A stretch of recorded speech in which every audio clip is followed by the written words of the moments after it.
On the news tonight, flood devastates communities in Kogi and Lagos states. Jibia local government area bandits reassess peace deal, cite challenges. Plateau State community clears Fulani of attack blame. On the foreign scene, Typhoon Ragasa hits Taiwan, leaving 14 dead and 152 persons missing. Hello and welcome to News Hour on Trust TV. I am Muhammad Kudu Abubakar. The Kogi State government says flood has submerged 5 communities in Ibaji and 4 in Kogi local government areas with devastating effects. The Kogi State government elaborated that floods have completely submerged Ibaji local government area in the eastern senatorial district of the state, warning communities along the riverbank to immediately relocate to safer grounds. Executive Secretary of the State Emergency Management Agency, Mukhtar Atima, who led the emergency response and critical team on an advocacy visit to the State Commissioner of Health, Adams Abdulaziz, said the state is now no longer safe owing to rising levels of waters in the rivers Niger and Benue. He noted that according to charts of experts and managers of various dams in the country, excessive water will begin to pour into the rivers Niger and Benue from Tuesday night, which will cause an overflow of the riverbanks. He said 258 communities in 8 local government areas of the state have been marked as flood-prone areas, while 42 internally displaced persons camps have been constructed to take care of those to be displaced, while an emergency operation center has been opened. Several areas of Lagos State were heavily impacted by flooding on Wednesday morning following a downpour that submerged streets and disrupted movements across the city. Residents in the state on X reported difficulty leaving their homes and navigating major roads as floodwaters covered streets and blocked traffic. In Ago Palace Way, including Apple Junction and Ago Bridge, as well as Mile 2, vehicles and motorcycles struggled to pass through the waterlogged roads, according to videos shared on social media. The videos shows floodwaters rising to cover gutters along the road, causing traffic congestion. Residents highlighted both government and community responsibilities in addressing the flooding. Reactions on social media reflected different opinions on the causes of flooding, with some residents attributing the problem to government failures.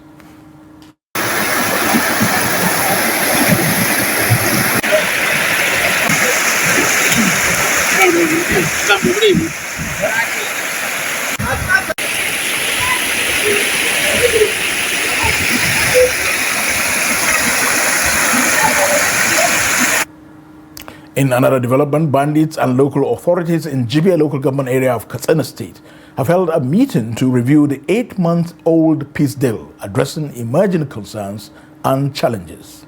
Jibia and Batsari were the first local government areas in Katsina State to experience banditry and also the first to initiate a truce with the armed groups. Trust TV's Abdullahi Ahmadi reports.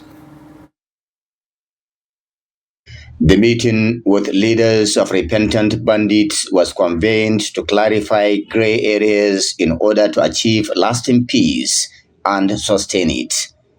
The repentant bandits urged Jibia local government authorities to fulfill their part of the promises made during the peace accord, while restating their own commitment to abide by the agreed terms. Part of what we were doing here is reviewing both the successes and challenges of the peace deal. One challenge is the inability of the authorities to release all our members. On your part, you raised concerns about pockets of attacks. Peace cannot be total at once. It has to be gradual.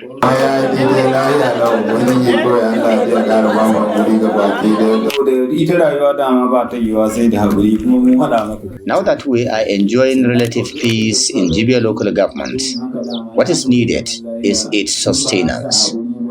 Let me assure you that we remain committed to peace.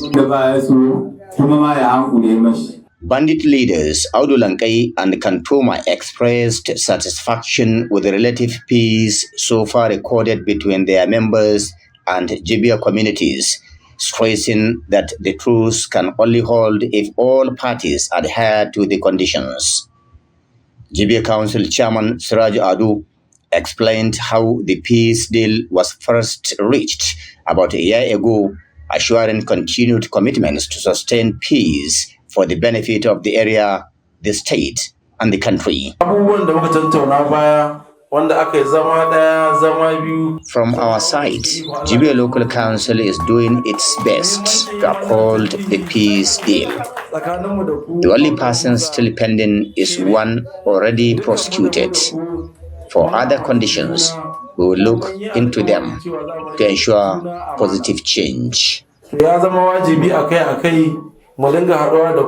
According to him, the meeting was organized to review the successes and challenges of the Peace Pact with the aim of ensuring long-term stability. Local authorities disclosed that most of the bandits' demands have already been met, including the renovation of health facilities, provision of 5 motorcycles, and the release of some detained members. Abdullahi Izmayamadi, Trust Television News, Katsina.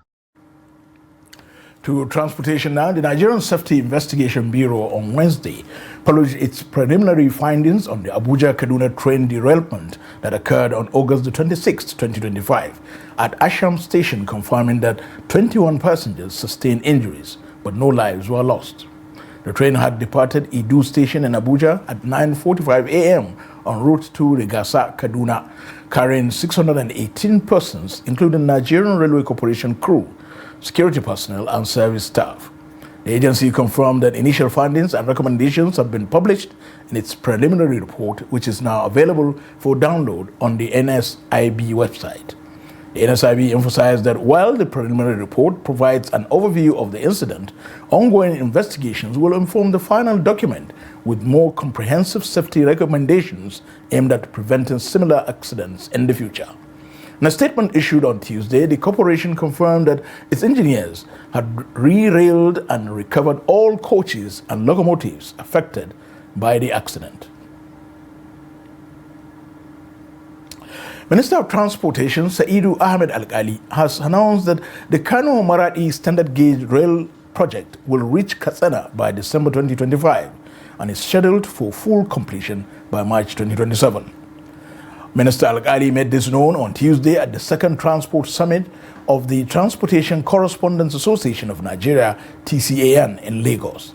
Represented by the Managing Director of the Nigerian Railway Corporation, NRC, Kayode Okpefa, the minister revealed construction progress on the Kaduna-Kano and Kano-Maradi rail lines has advanced significantly from 5% and 15% completion at the start of the current administration to 50% and 60% completion, respectively.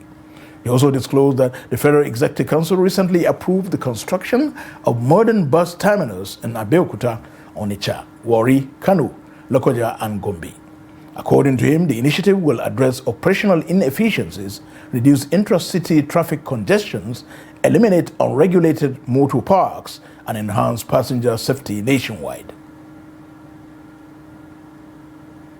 Residents of the Central Bank of Nigeria estate in Wumba, Abuja, are protesting what they described as an illegal enforcement of court order that led to the demolition of homes and the forced eviction of families. They allege that there was no pre-information about the demolition, saying the June notice was backdated. Habibat Ajayi has details.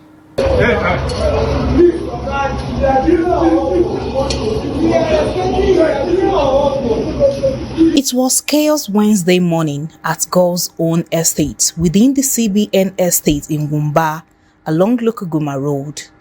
Residents say they were stunned when court officials, accompanied by thugs and more than 200 police officers, stormed the community, demolishing structures and evicting occupants, including an orphanage. At the estate entrance, officials pasted a notice from the FCT Federal High Court titled Warrant for Possession of Premises and signed by Justice S.U. Baturi. Though dated December 2014, residents allege it was only pasted now and backdated to June 2024. Those affected insist they had no knowledge of any court proceedings, describing the action as unjust and a threat to their peace. No notice. In fact, I was still at home preparing for work when my neighbor called me, "Are you home?" That some people are already in his house. I said yes. I stepped out, and the first thing I do was to approach the person I saw wearing a court vest, high court vest. I said, "My brother, what is happening?" He said they have order to come and evacuate everybody and move everybody out of the state. I said, "Please, can I have the order?" He said, "No, that is not our business, that we are not party to the matter. I said, "Okay, so how will you know that you have the such an order?" He said they pasted it at the entrance of the estate. So before you know it, I saw policemen all over everywhere, and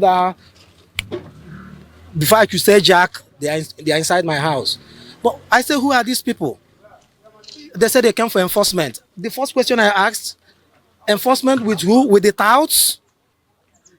The police were there enabling them. No, not even one police came into the house, just touts. And I asked a question, what kind of country is this? Police working with touts, working with criminals? What kind of name are they giving to Nigerian police? Have they ever seen army work with touts? Have they ever seen Navy work with touts? Have they ever seen Air Force work with touts? These touts are armed, breaking people's things. My security door bulletproof door, they brought it down. I met more than 50 boys at the front of my door. They were trying to break the door down. I told them to hold on. I will open the door. I opened the door. Immediately I opened the door, they rushed in with me. I started fighting with them. I said, "Go outside. I will pack my things." They said, "No, never." There was one on pink. I had his face on camera. I told him, "Give me just 1 hour." He said, "Never, it will never happen." I said, "Just 30 minutes, even 20 minutes. Let me pick my valuables first before you guys start packing my things." They said, "No." Only them packed my things. They were moving my things outside. "Where are you taking my things to?" There were a whole lot of loads. This whole place was filled up with loads. I said, "Don't mix up my load with other people's load. I'm a tenant here. I paid for this place." My landlady called me, "Please." They refused. As we speak right now, my iPhone is missing. My HTC phone is missing. My wigs are missing. I don't know of my laptop. I'm still searching right now, trying to unpack the things that they packed with their own hands. I did not pack my load myself. Some of my clients lost valuables and dollars in foreign currency and new currency. I think if we go in, you will see it. But my properties that worth millions of nairas that have been destroyed must be paid for. They must be challenged in the court because I am not aware. I am not informed. I changed 5.5 million naira. It was inside my room. The only thing I can see is 400,000 naira. The mint. Plus 1,000 pounds that was inside my wallet. I can't see any of them. The FCT police spokesperson, Josephine Ade, maintained that the matter falls outside the jurisdiction of the police. But residents expressed disappointment that the police were part of the operation, calling on the government to hold those behind it accountable. There are easier ways to enforce judgment. You can actually block the entrance of the estate. You can come and padlock the gates and say that there's a court case, there's a court judgment against me, so that I can prepare myself and pack out quietly. How do I evacuate? We're not bachelor houses. You need to capture the estate. These are duplexes and properly constructed properties. People have bought their properties legally. Then you come and say you want to pack them out. Is it bachelor? So we are not saying that whoever has gotten judgment should not enjoy the fruits of his judgment, but things should be rightly done. Things should be properly done. It is wrong. And many of the people in this estate, most of them are retired. You just come. You go, I am retired. You just come early in the morning, 7 o'clock, 6 o'clock, 6:30, without. And now our estate has been exposed.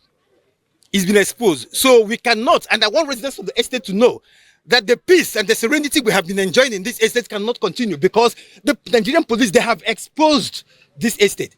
Soldiers came in to intervene to calm the situation first. Then the second thing we did was to, first of all, move those thugs.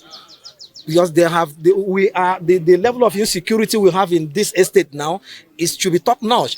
Because all these guys are criminals that the police deployed to come and evacuate or to execute court order. For now, displaced families are demanding justice and urgent government intervention as they count their losses. Habibat Ajayi, Trust TV News, Abuja. The Adamawa state government has reopened the Jamaica modern market after demolishing what it described as illegal structures and attachments. Officials argue that the move was to restore the market to its original master plan. But as Gibson Soadigo reports, the changes appear to have left traders divided. The gates of Jamaica modern markets are open again, and trading is slowly picking up. For some, it is a relief to return. Once the heartbeat of commerce in Yola, the market is gaining life. Legal shop owners are back, clearing the rubble from weeks of demolition. The new look is striking. Stalls and makeshift extensions that once clogged the passages are gone. For the first time in years, you can see each block clearly. It's a good thing. You know, you cannot please everybody. That's one thing about life. Some will be happy and some will not be. But I believe majority of people that are going to be happy will be more than the ones that are not happy. You understand? Because the look of things, now you can be able to see your customers and you can be able to identify places that you are going to. It's very easy to come to this second line, you will see me at this standing at this place. It's very easy to locate like that. But while the Fintry administration insists the cleanup was about order and planning, the decision has come at a cost for small traders who lost their sports. He said, I have lost everything I worked for in this market, and now I have nothing left. I am supporting a family with 18 children living under my roof, and I don't know how I can feed them. For years, I have relied on my small business and my faith in God. I urge the government to please address this issue. The government had promised the closure will last 3 days. Instead, demolition stretched on, keeping the market shut for weeks. In the other hand, I'm happy because the market is going to be a very big place and large. But in the other hand, I'm not happy because some people in the market, it's with their attachments that they normally fit from hand to mouth. So seriously, in that side, I'm not happy. Today, scavengers roam the open spaces, while shop owners say they wanted the next administration to protect the master plan from being distorted again. Gibson Soadgo, Trust TV News, Yola.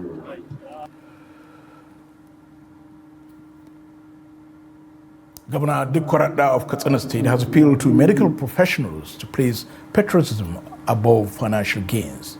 The governor made these remarks while declaring open the 45th annual general meeting of the Nigerian Association of Resident Doctors on Wednesday in Katsina. Governor Radda assured that his administration will continue to support all doctors in the state, make lives better and ensure effective health service delivery. President of the National Association of Resident Doctors, Dr. Tokpe Osundara, speaking at the event, said factors associated with doctors' migration include poor remuneration, exertive working conditions, and a shortage of manpower, which served as potential increases in the percentage of critically ill patients with inadequate healthcare workforce to cater for their health needs. He then appreciated members for being able to navigate all of these challenges. The association, he said, will reconvene on September the 26th during its annual general meeting to decide whether to resume the industrial action. Fear has gripped residents of Riemann Zakara in Ungogo local government area of Kano State following surveys and mapping activities in the area 7 months after a demolition exercise sparked a violent clash between residents and armed security operatives, leading to the death of 3 residents with several others injured.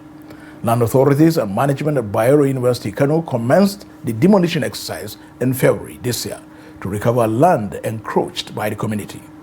Ahmad Datti's report is completed from our studio. Governor Abba Kabir Yusuf had during a condolence visit to the community halted the demolition exercise, pledging to resolve the 40-year-old land dispute, as well as pay compensation, build a Friday mosque, connect the community to the national grid, establish a primary healthcare center, build a borehole and an access road. However, residents say they woke up on Monday morning to see surveyors carrying out mappings, a move that sent fears down their spine since the state government had intervened to end the land dispute. Yahaya Muhammad Adam, a resident, said survey and mappings of Riman Zakara Yamma has been carried out to compensate residents, but the exercise does not affect Riman Zakara Gabas. Governor Abba Kabir Yusuf had during a condolence visit to the community halted the demolition exercise, pledging to resolve the 40-year-old land dispute, as well as pay compensation, build a Friday mosque, connect the community to the national grid, establish a primary healthcare center, build a borehole and an access road. However, residents say they woke up on Monday morning to see surveyors carrying out mappings, a move that sent fears down their spine since the state government had intervened to end the land dispute. Yahaya Muhammad Adam, a resident, said survey and mappings of Riman Zakara Yamma has been carried out to compensate residents, but the exercise does not affect Riman Zakara Gabas.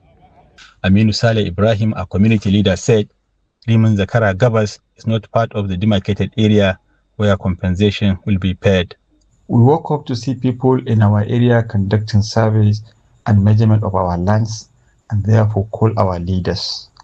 From the bridge separating our area with Rijal Zaki up to this point are covered by the intervention of the governor.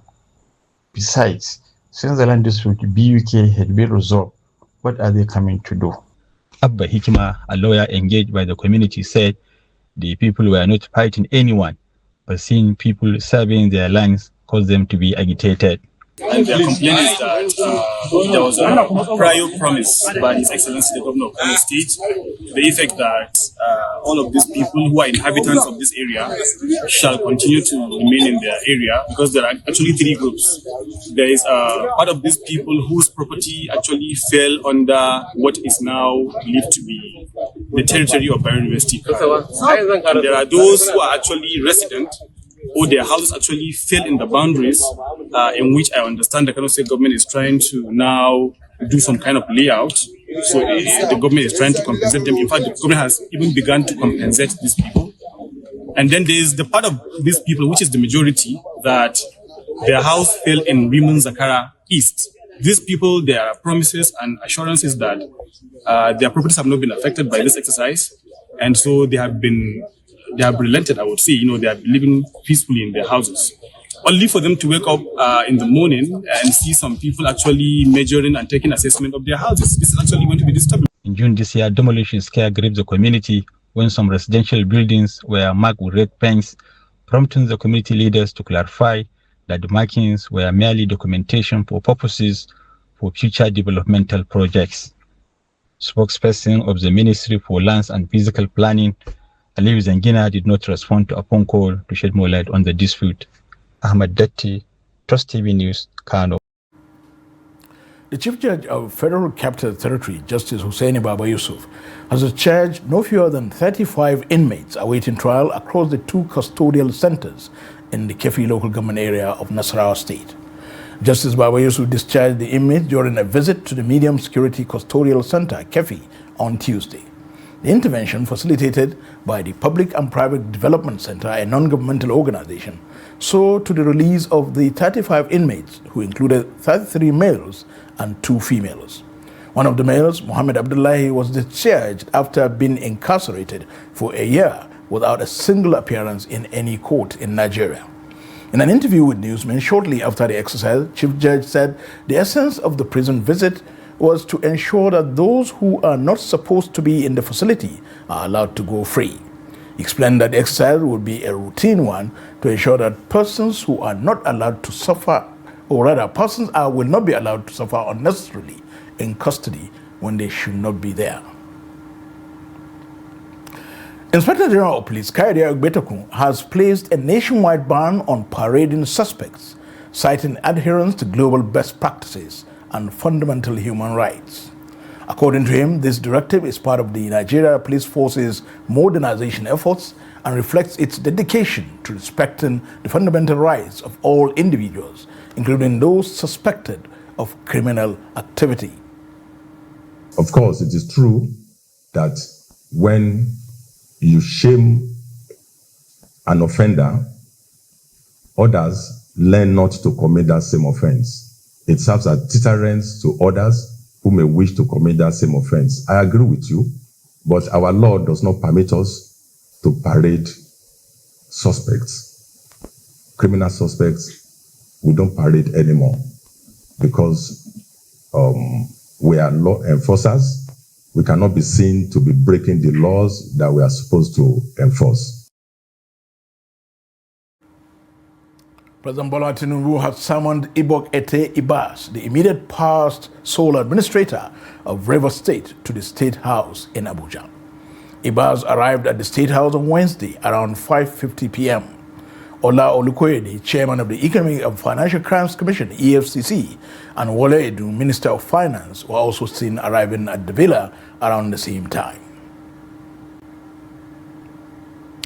Nigeria and 15 other member states of the Digital Cooperation Organization have pledged to deepen cross-border collaboration to harness digital transformation for global prosperity and peace. The commitment was made at the first high-level dialogue for digital cooperation held on the sidelines of the 80th United Nations General Assembly in New York. In a joint statement, the countries stressed the urgency of breaking down digital barriers and strengthening cooperation across borders to build resilient and inclusive digital economies. The DCO member countries are Bahrain, Bangladesh, Cyprus, Djibouti, the Gambia, Ghana, Greece, and Jordan. Others are Kuwait, Morocco, Nigeria, Oman, Pakistan, Qatar, Rwanda, and Saudi Arabia.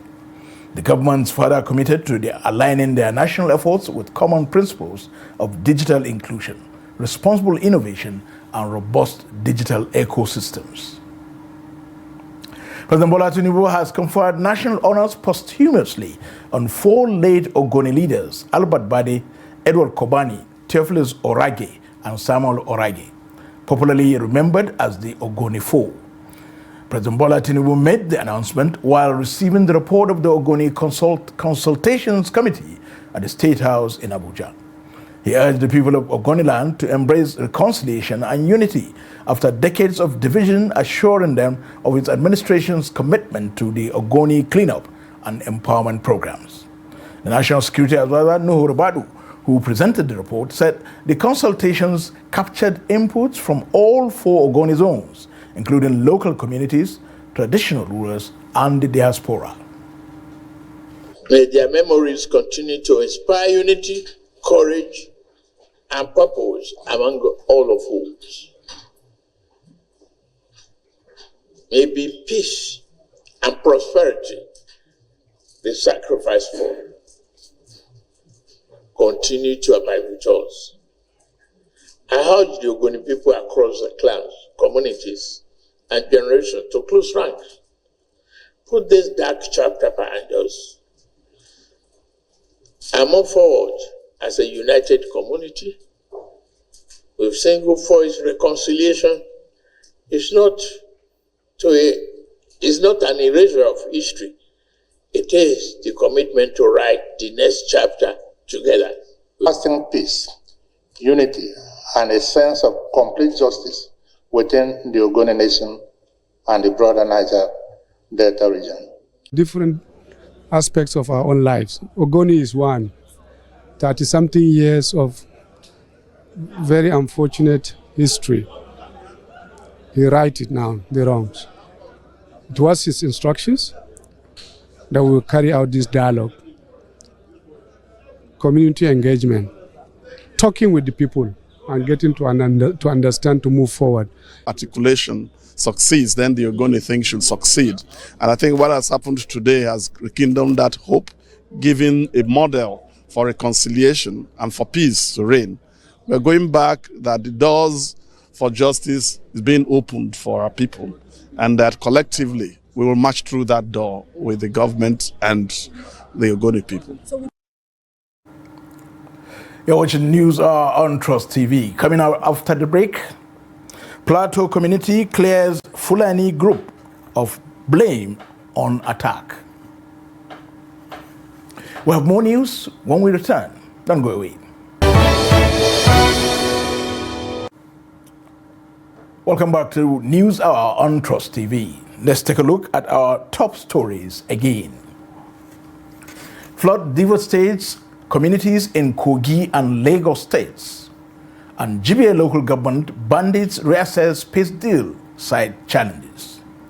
Moving on to more stories, the chairman of the fact-finding committee on incessant attacks and killings in Plateau State, Major General Nicholas Rogers, retired, has dismissed media reports alleging that the panel indicted Fulani herders as the perpetrators of violence across the state. A section of the Nigerian media had quoted the committee as indicting Fulani herders, a claim it insists is false. Ado Musa has details. Worried by rising attacks and destruction in Plateau, Governor Caleb Mutfwang in May 2025 inaugurated a 10-member panel to investigate the root causes of the violence that has plagued the state since 2001. Last week, the committee submitted its findings at Government House, revealing that more than 11,000 people have been killed in the past 2 decades, while at least 420 communities across 13 local government areas have been attacked between 2001 and 2025. Following the submission, sections of the media reported that the committee blamed Fulani militias and herders from neighboring states, including Taraba, Nasarawa, Kaduna, and Bauchi, for many of the killings. This prompted concerns from the herding community. Addressing a press briefing in Jos on Tuesday, Major General Rogers clarified that the panel did not indict herders for the killings. For us as a committee, I make bold to say that the crisis in Plateau is not domiciled with any particular tribe. All the ethnic groups are involved. So it is wrong to pinpoint a particular ethnic group and say they are responsible. No, we've all made mistakes one way or the other. But the mistakes has led to these issues, this crisis, and then it will not be proper to say one particular ethnic group is responsible. However, there were places where fingers were pointed, accusing fingers were pointed to particular ethnic group as being the major threat. It is wrong to insinuate that only Fulanis are responsible. Like I said earlier, all the tribes have one issue or the other. So you cannot single-handedly pinpoint one tribe and say they are the one that caused problem. He explained that the committee's report has not been made public, stressing that it is premature to conclude that any particular group is responsible. Only the governor has access to that paper, as I know. So the paper is not in public domain. So where would the person see the recommendations and start saying that the committee said that one particular ethnic group is responsible for the crisis in Plateau? The chairman appealed to the state government to adopt the panel's recommendations and demonstrate political will in implementing them to restore lasting peace. He noted that reprisal attacks continue to fuel the cycle of violence and urged residents to embrace peaceful coexistence rather than take laws into their own hands. Ado Musa, Trust TV News, Jos. Beneficiaries of the exited National Social Investment Program, NSIP, introduced by the Buhari administration, have appealed to the current government to reconsider its decision and return those who participated in the initiative nationwide. They made the appeal against the backdrop of rising unemployment among graduates, describing themselves as redundant and facing an uncertain future. TOS TV's Adamu Imam has the report. The federal government's claim of disbursing 330 billion to over 8.1 million households under its social investment programs, targeting at least 71 million people, has sparked reactions from former beneficiaries. They argue that the government should absorb them as permanent staff through the various components of the program.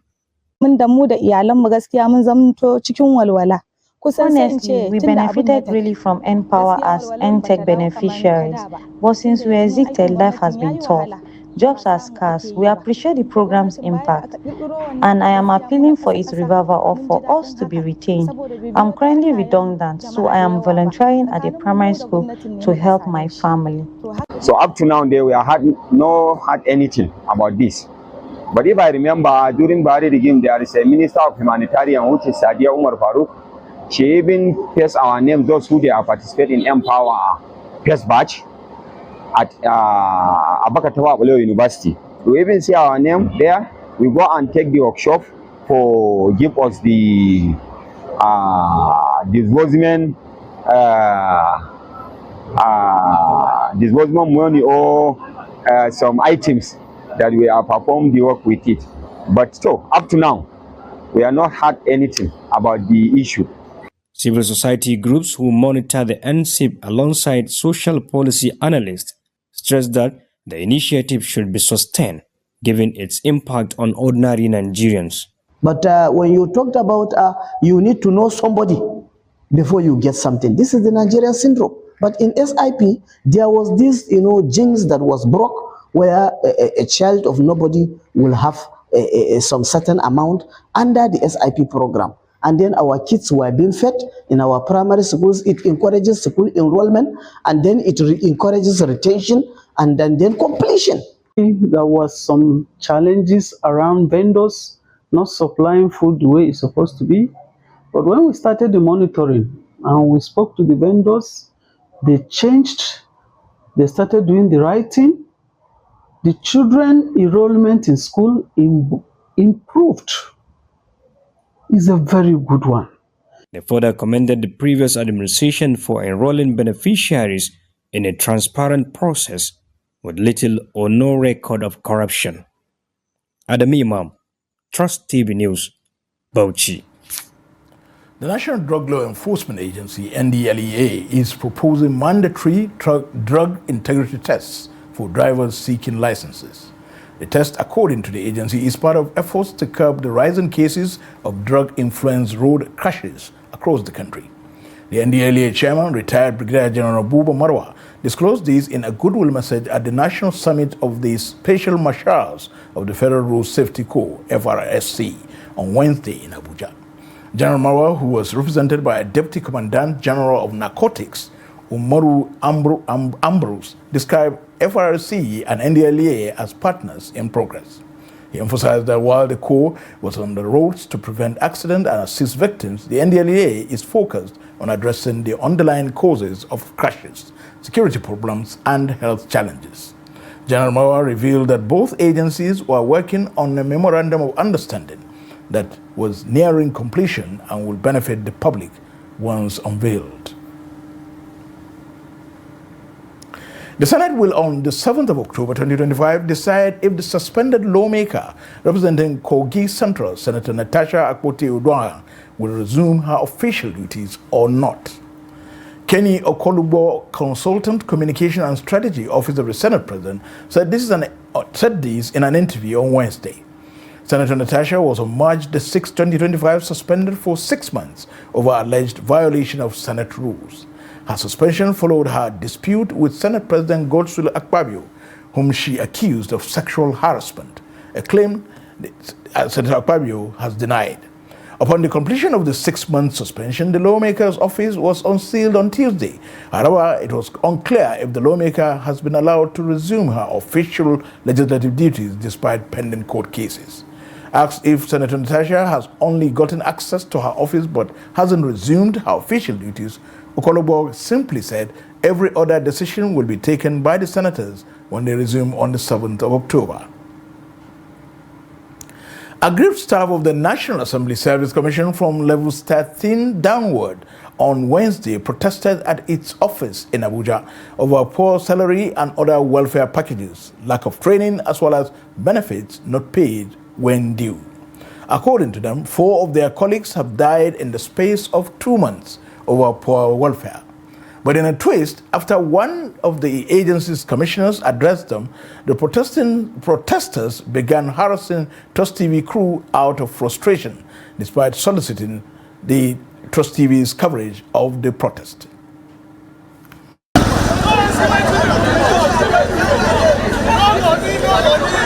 there are issues which myself, the commissioner establishment, the secretary has taken up. Please, ladies and gentlemen, it will be an abomination we put on camera to discuss anything of that sort. But we take responsibility of the issues that was raised by your leadership, which we said give us till the end of today, you will hear from us. But I will not want anyone to put on camera to speak about any other thing. Let us not be or show insensitivity in any form. I said it, we know. If you wish to discuss it on camera, you can go and do it, but it is wrong. So please and please and please. The special court-martial convened by the acting general officer commanding 7th Division of the Nigerian Army and Sector 1 Operation Hatin Kai, Brigadier General Ugochukwu Nnachukwu, has slammed 2 senior non-commissioned officers and 2 non-commissioned officers for arms and ammunition racketeering, as well as aiding and abetting an enemy. Pronouncing the verdict during the proceedings at the headquarters Theatre Command Officers Mess in Maiduguri, the resident RCM Brigadier General Mohammed Abdullahi stated that the court-martial convicted Sergeant Raphael Ame, Sergeant Ejiga Musa, and Lieutenant Corporal Patrick Ocheje to life imprisonments, while Corporal Omitoye Rufus was sentenced to 15 years imprisonment.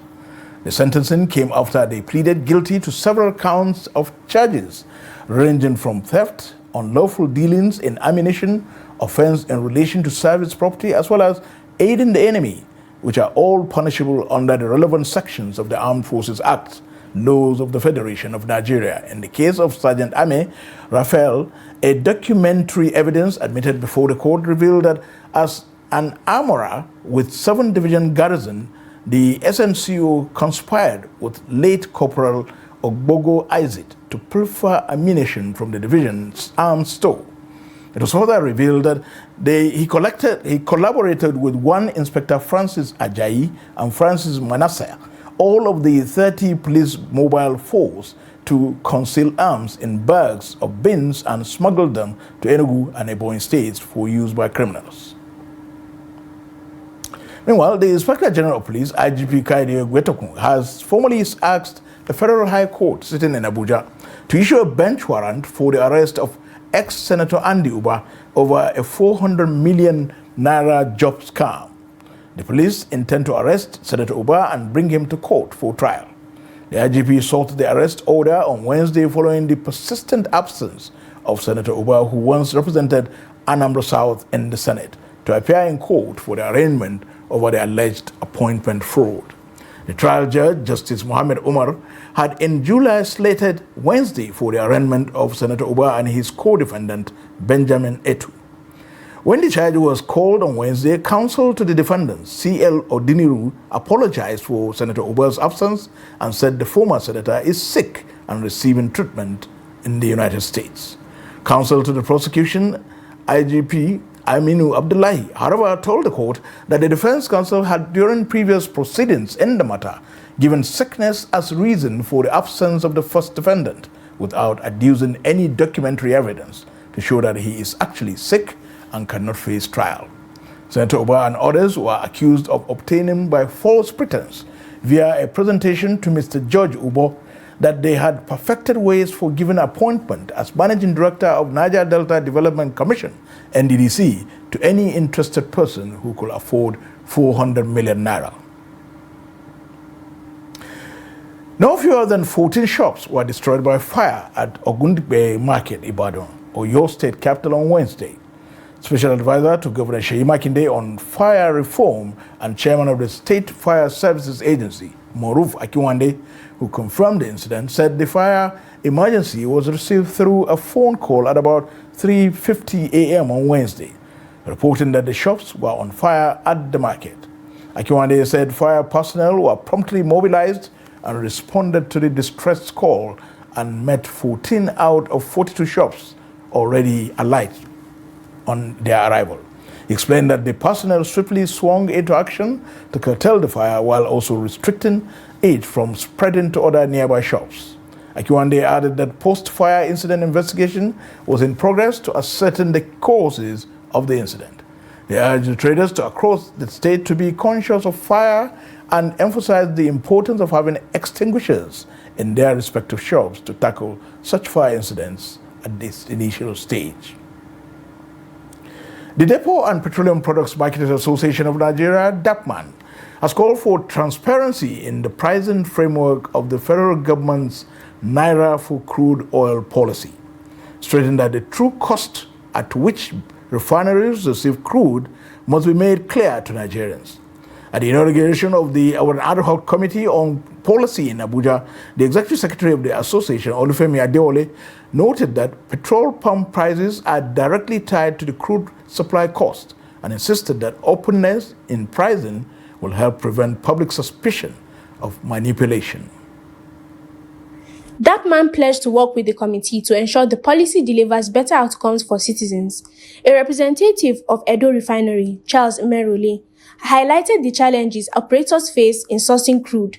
He explained that while a large portion of transactions are settled in Naira, marginal field producers still pay in dollars, a situation that makes it difficult for smaller refineries to remain competitive. We want a situation in which, when the man in the streets, through transparency and openness in the pricing of crude oil to refinery, is able to, with all the parameters considered, get and assume a guess or even calculate what price of petrol he is getting, so that nobody will accuse any other person of cheating or hiding or doing any other thing. It's not been easy. From the marginal fields we get, we pay in dollar. Our sales, more than 70% is in Naira. You go to the market to source. At the end of the day, are you really in business? You know, it's not everybody that can muster and continue to still be afloat.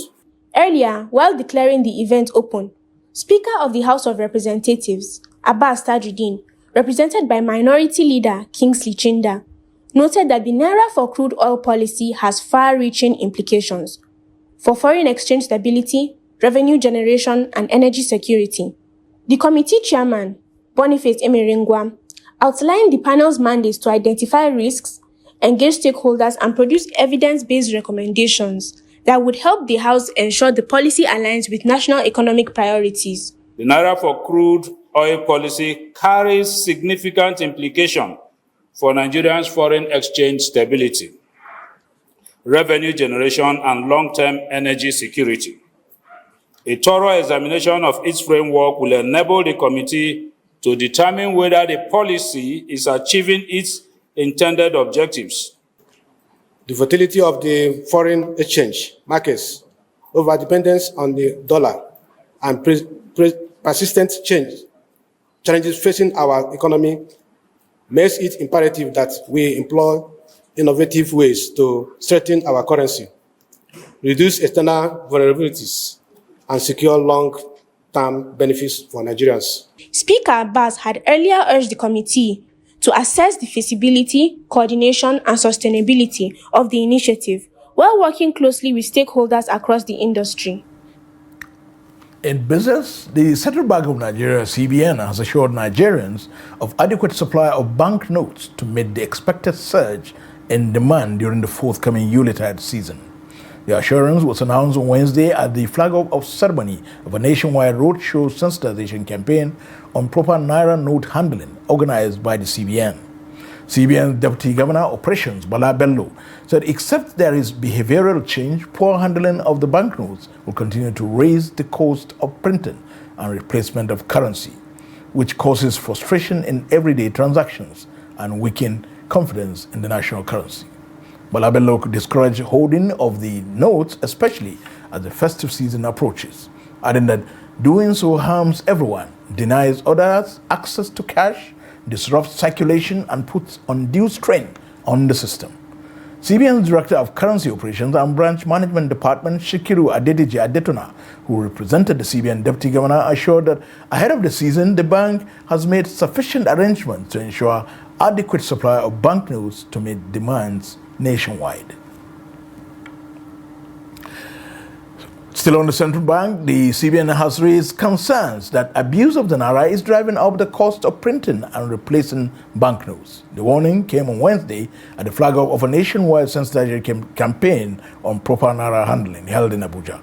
The Deputy Governor Operations Directorate, Dr. Bala Bello, was represented by Dr. Adedeji Adetona, Director of Currency Operations and Branch Management Department, who delivered the speech on Dr. Bala Bello's behalf.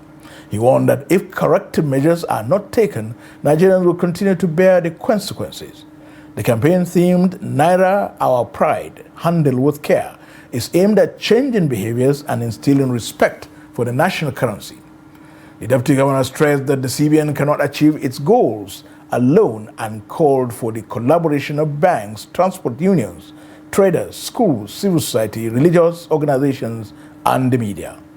Dr. Balabello also cautioned against hoarding cash, particularly as festive season draws closer. On the foreign scene, at least 14 persons were killed when a decades-old lake barrier burst in Taiwan, a government official said Wednesday after Super Typhoon Ragasa pounded the island with torrential rains. The lake in eastern Hualien country formed a series of landslides that created a natural dam wall. It bursts on Tuesday, washing away a bridge and sweeping into a town with a trail of thick sludge and mud. Liu Quantin, a Hualien County government press official, said 14 persons were killed and 18 were injured. Premier Cho Jung-tai visited the area on Wednesday, pledging to assist those affected. According to the National Fire Agency, at least 152 people are missing in Hualien and elsewhere in Taiwan. Footage released by the fire agency showed flooded streets, half-submerged cars, and uprooted trees. Across Taiwan, more than 7,600 persons were evacuated to Typhoon Ragasa. For sports updates, let's join Joseph Peter.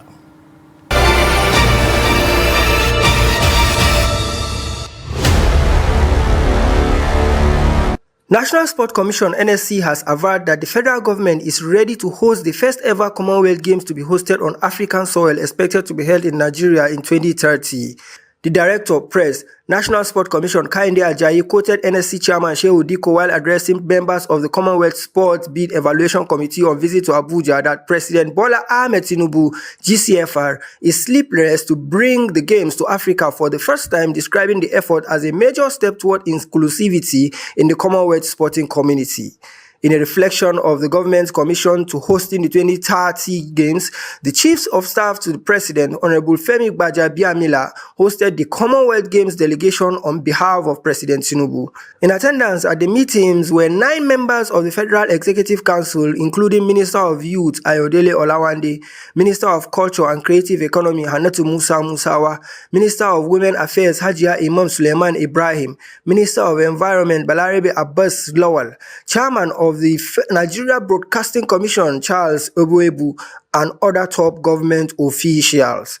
The Commonwealth Sport delegation consisted of Darren Hall, Director of Games and Assurance, a member of 2030 Evaluation Commission, and Louis Morgan, CS Director of Sport, and Ezra Shabangu, CS Regional Development Manager for Africa and Euro.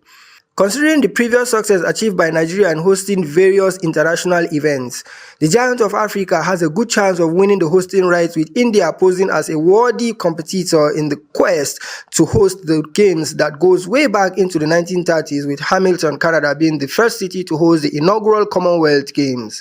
That's Sport News. I'm Joseph Peter.